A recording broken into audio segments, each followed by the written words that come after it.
While Turki Al-Sheikh works tirelessly in the background to try and conjure up a mega showdown between fellow countrymen Naoya Inoue and Junto Nakatani for as soon as the end of this year, potentially, there are a few chess pieces that must fall into position. Firstly, after striking a deal with his Sheikhness, Naoya Inoue will look to fight 3 more times this year. In June against WBC Mando David Picasso, in September hopefully against WBA mandatory MJ Akhmadaliev, in what would be a much anticipated showdown and an opportunity for Inoue to finally confront the accusations of him quote unquote ducking Akhmadaliev.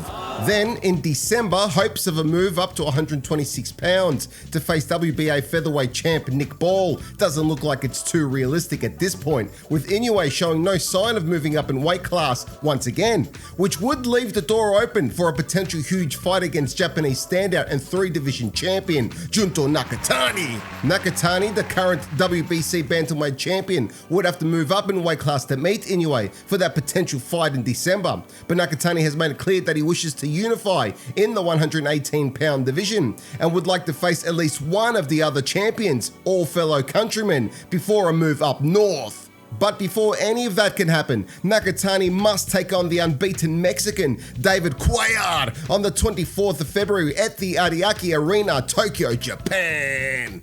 David El General Cuellar, 28 wins, 18 by KO with no losses or draws, is expected to lose coming into the Nakatani fight. The underdog can draw parallels with another fighter from south of the US border, way south, Argentinian Fernando Martinez. Martinez too was a mostly unheralded and unbeaten fighter heading into his bout against Kazuto Ioka. Despite being IBF Super Flyweight champion and making his 4th title defense at the time, Martinez mostly flew under the radar, and he was expected to lose against Ioka in Ioka's backyard. Not that Japan is renowned for contentious home cooking scandals, but if the fight was too tight to separate, many believed the Japanese fighter would get the nod in front of the home crowd. I know I certainly thought that. Credit to the fight officials on the night. They decided Martinez was the better man. Ioka simply didn't earn a victory against the champion, and the right man got the nod. David Cuellar may not be a champion coming into this bout, but he might just leave Japan as one. He certainly has the tools. Where Fernando Martinez went into his bout with Ioka with only 16 pro bouts, David Cuellar is 28 fights deep into a pro career, so he certainly has the experience. Cuellar also has some power, and both he and Nakatani have provided us with some showreel knockouts, like the time Nakatani stopped Andrew Maloney in sickening fashion, and David Cuellar slept Moises Fuentes in an ambulance all the way to the hospital with a 2-piece finger-licking good combo. Mwah! Cuellar has a strong jab and hook game that Nakatani himself made a point of mentioning in a recent interview, and will be wary of these attributes on the night. The Mexican also comes in the slightly bigger guy in terms of height and size, but he will have the slightly shorter reach. In terms of competition, I give Nakatani the better resume. Junto will also have the added advantage of having fought 12-round fights before and has spent time in the championship rounds. This will be the first time around for the Mexican. Both men have kept a fairly active schedule in recent years and are coming into the fight confident and with no hindering injuries. So can Cuellar pull off the upset? A miracle is too strong a term to use, but it certainly would be an upset victory if Cuellar was to get his hands raised at the end of the night, in much the same way it was an upset when Fernando Martinez beat Kazuto Ioka. A miracle would be if every car in a used car lot claimed to only have one previous owner by the sleazy car salesman actually did have just one owner. That would be a miracle of truth. But you can never rule out David Cuellar spoiling the night for the Japanese fight fans. I personally don't see it happening. I think Nakatani's style is more refined than David Cuellar's. Nakatani is patient, calculating, and has a bag of traps that both distract and entice opponents into making mistakes that Nakatani can capitalize on. He uses his jab to great effect and often flicks it out, occupying the jab lane, but not always following through with much else until,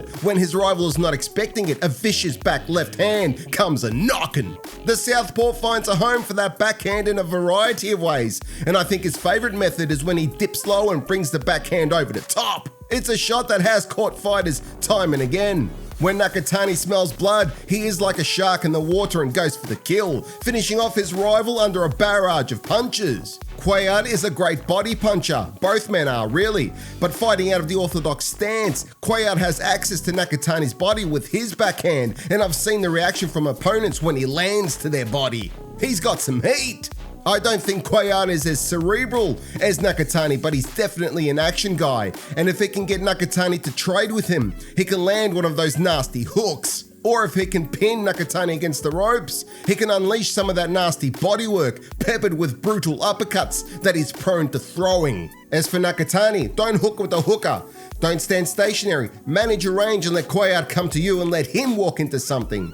I think Nakatani outsmarts the Mexican. I think we see a war in parts, but ultimately, Nakatani wins on points. That's my pick. Thanks for watching. Let me ask you, do you want to be in the moment and not just capture the moment? Well, let XbotGo's AI sports cameraman empower your smartphone. The industrial-grade computer vision algorithms and tracking system intuitively identifies the focal point on the field, let's say a ball or a player, and autonomously tracks it with smooth and professional zooms and pans. Next time little Timmy is on the soccer pitch or Julie is at gymnastics, you can watch on knowing the XbotGo will capture the action with accuracy as you watch on and cheer for your loved one. Using Follow Me 2.0, XbotGo applies re-identification technology to identify and lock onto athletes by appearance, body shape, and jersey number. It's great for sports like soccer, basketball, hockey, football, rugby, lacrosse, and so much more. Activate Follow Me and record yourself as you train, then watch it back for some analysis. You can even live stream, and the XbotGo app allows you to edit your content as you go, with up to 20 gigabytes of storage. XbotGo is the only one consumption-grade AI product that can realize team sports tracking and recording with such precision and professionalism. Don't just record the moment, be in the moment. Act now, click the referral link in the description section below. By doing so, you can also take advantage of an exclusive discount. Don't forget to also check out XbotGo's official website for more information on their products, accessories, and the latest XbotGo news and updates. Thank you for watching P4P TV. Please remember to subscribe and hit that notification bell for future updates. See you in the next one.